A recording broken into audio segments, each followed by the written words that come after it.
Ancient Scandinavian sagas have brought to us legends about invincible warriors who, overwhelmed by battle fury, burst into the ranks of enemies, crushing everything in their path.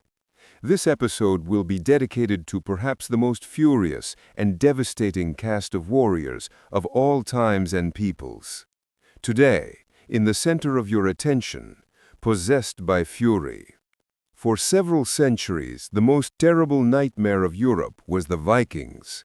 When the Drakars of the brutal invaders appeared on the horizon, the population of the surrounding lands, gripped by chilling horror, sought salvation in the forests. Modern scientists have no doubt that these battle-inebriated warriors really existed, but much from the stories of berserkers still remains an unsolved mystery today. It is believed that the first berserkers, or as they are also called berserkers, are mentioned in the verses of Skald Thorbjorn. The speech there is about the victory of King Harald Fairhair in the battle at Hafrsfjord Ford. Berserkers, clad in bearskins, roared, shook their swords, bit the edge of their shields in fury, and threw themselves at their enemies. They were possessed and did not feel pain, even if they were struck by a spear. When the battle was won, the warriors fell exhausted and plunged into a deep sleep. Thus, an eyewitness and participant in those events described the entry into battle of the legendary warriors. Berserkers were a privileged part of the warrior class, and what made them such was not at all spontaneous rampage or sacrificial self-sacrifice in the arena. Simply, they always opened the battle, conducting a demonstrative and in most cases victorious duel in view of the entire army. First of all, it should be noted that there were three different cults of warriors. The first are the famous berserkers, whose bearskins testified to worship of Thor or Odin. The second are Ulfhednar, or in literal translation, wolfheads, who differed from the first in imitating wolf behavior in agility and cruelty. And the third are Svinfylkingar, adherents of the warrior cult of the boar, wearing the guise of a battle boar in honor of Freya, who instead of a horse for movement used a boar. Every warrior professing one or another cult in battle imitated the animal sacred to him. Warriors of all three cults were often used in battle as a supplement to other warriors, ordinary Vikings. Scandinavian kings resorted to them to enhance the striking power of their armies, and the skins they wore gave away their adherent to one of the cults. Therefore, by the bear heads, one could immediately determine that this konung has berserkers and that one has Ulfhednar. The second very important point determining belonging to one or another battle cult was not their only clothing, since the cold fjords of Scandinavia can hardly be called a suitable place for such attire. Berserkers were called Vikings who from an early age dedicated themselves to serving the supreme god Odin.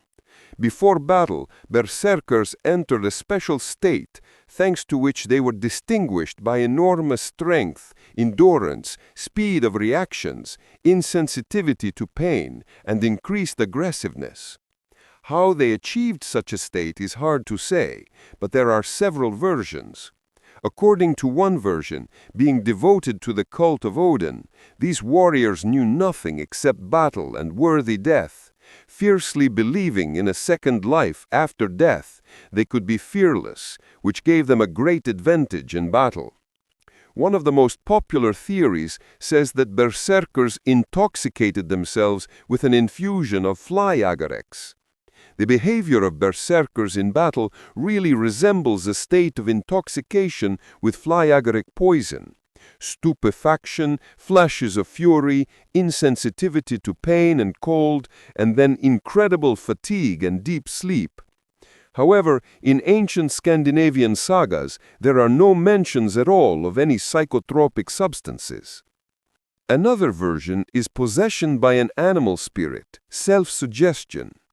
The wild strength of berserkers, they fell into a battle trance with the help of various psychological techniques.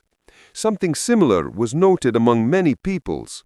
In moments when the animal spirit takes possession of a person, he feels neither pain nor fatigue. But when the state ends, the possessed quickly loses strength and practically instantly falls asleep. In general, lycanthropy as a warrior practice was widespread in antiquity and Middle Ages. According to another version, the legendary strength of berserkers had nothing to do with spirits, nor with drugs, nor with magical rituals, but was merely an illness transmitted by inheritance. All their fury and fearlessness lay in innate mental disorders and a tendency to hysteria. The end of the era of Norman campaigns, the established sedentary way of life, and Christianization in Scandinavian lands eventually led to a complete rethinking of the image of the berserker. Already from the 11th century, this word acquires an exclusively negative connotation. If in early sagas berserkers were depicted as elite warriors and bodyguards of the king, then in later family tales they are marauders and rapists. They were born for battles, magnificently wielded weapons, prepared psychologically, knew how to intimidate the enemy with roaring, aggressive behavior, and protect themselves from slashing blows with a dense bear skin. But when berserkers became unnecessary, they suffered moral degradation, the fate of any forgotten army. Persecuted and hunted from all sides, finding themselves in new social conditions as dangerous outcasts and criminals, accustomed to living only by raids and robbery, berserkers became a real scourge. Despite the fact that the future completely eradicated this elite caste of furious fighters, it is worth saying the following. Berserkers are first-class warriors possessing unthinkable courage and perfectly mastering the art of war in strength and spirit.